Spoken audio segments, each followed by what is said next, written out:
Banyak perkara seringkali dibarengi dengan keributan-keributan. Itu adalah posisi ekstrim dalam persidangan, selalu ada begitu. Dimanapun perkara seringkali ada terjadi keributan-keributan dan keriuhan.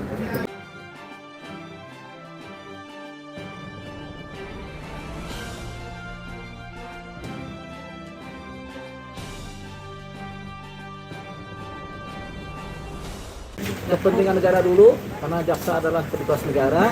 Kemudian dia harus membela kepentingan umum karena untuk keadilan masyarakat. Yang ketiga, dia harus membela korban karena kepentingan keadilan korban yang menderita dari suatu tindak pidana kriminal. Bang, terkadang JPU ini seolah-olah ada kabar miring terkait adanya titipan pesanan. Gimana Bang menyikapinya? Semua perkara-perkara pidana seringkali dibumbu-bumbui oleh cerita-cerita miring. Nggak ada cerita-cerita yang lurus itu. Semua miring. Karena apa? Biasanya pelaku pidana itu kemudian atau korban merasa ada yang nggak adil. Makanya keadilan itu dicapai melalui keseimbangan dalam proses sidang. Sepanjang keadilan itu belum tercapai melalui putusan, itu selalu miring ke kiri, miring ke kanan, begitu. Karena timbangannya belum sesuai kan, makanya miring-miring nih. Kenapa miring nih timbangan keadilan? Kenapa miring kemari gitu? Selalu ada, masing-masing pihak punya sudut pandang mengenai kemiringan dalam berperkara. Termasuk kepada jaksa penuntut umum, pasti ada yang menilai secara miring.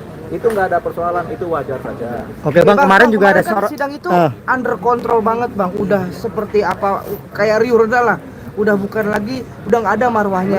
Riuh rendah apa riuh tinggi? Riuh tinggi Bang ya, riuh tinggi lah udah ya. nggak ada lagi marwah pengadilan, seperti udah hilang gitu. Ya. Nah ini siapa yang harus wajib untuk meluruskan ini Bang, supaya clear? Banyak perkara seringkali dibarengi dengan keributan-keributan.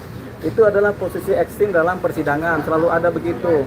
Dimanapun perkara seringkali ada terjadi keributan-keributan dan keriuhan, begitu. Jadi ini kita bisa wajar. Nah, yang punya wewenang terhadap proses yang terjadi selama persidangan adalah majelis hakim, yaitu ketua majelis hakim. Dia memutuskan apakah sidang harus dihentikan, harus diskor karena keriuhan atau apa.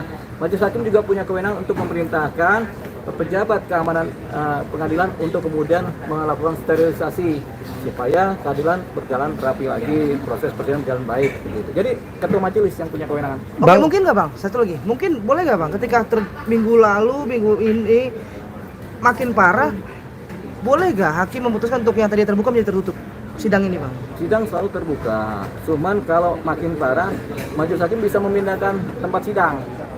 Zaman dulu ada sidang perkara keributan antar preman kan. Dari sidangnya di PN Selatan karena keributan yang terjadi, akhirnya dirubah menjadi sidangnya di Polres Jawa Selatan tempat sidangnya. Ya, satu lagi. Jadi yang dirubah tempat Satu lagi. sidangnya.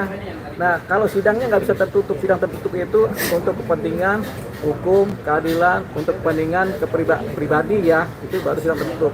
Gitu. Jadi sidang itu selalu terbuka kecuali ditentukan lain oleh majelis hakim. Tapi tergantung pasal-pasalnya, dakwanya. Kalau dakwaan misalnya tentang pedofilia, ya sidang tertutup. Dakwaan tentang kesusilaan sidang tertutup kebanyakan kan. Tapi kalau pemerasan atau pembunuhan atau itu terbuka. Oke Bang, satu lagi Bang. Ya. Ini kan kemarin menjadi sorotan adalah perilaku JPU ketika selesai sidang tuh masih ruang sidang dia merekam Nikita terus, itu jadi sorotan. Nikita juga sempat agak marah juga. Itu sebenarnya boleh nggak sih Bang? Boleh. Oh boleh. Boleh, merekam. Jadi gini, sepanjang majelis hakim tidak menentukan lain, ketika ada jaksa merekam atau ada pengacara merekam, itu tidak ada persoalan. Karena apa? Pengacara pun merekamnya kadang-kadang handphone digeletakkan tapi direkam. Itu boleh. Panitia pun merekam juga boleh. Jaksa juga merekam boleh. Kan sekarang rekaman nggak cuma suara, ada rekaman visual, itu boleh. Sepanjang tidak ditentukan lain oleh ketua majelis hakim. Artinya wajar Bang, pantas. Boleh Bang, secara etik. Boleh dulu ya. Bang terakhir Bang, Abang Iman. Banyaknya penghinaan terhadap JPU di dalam ruang persidangan Bang. Itu nanti akhirnya akan memberatkan kita sendiri nggak sih Bang sebenarnya? Ya, tergantung siapa yang menghina. Kalau yang menghina orang di pengunjung, ya pengunjungnya diusir. Tapi kalau memberatkan tergantung perilaku pribadinya si Nikita sebagai si terdakwanya. Kalau Nikitanya sopan tapi pengunjungnya menghina, ya bukan salah Nikita kan?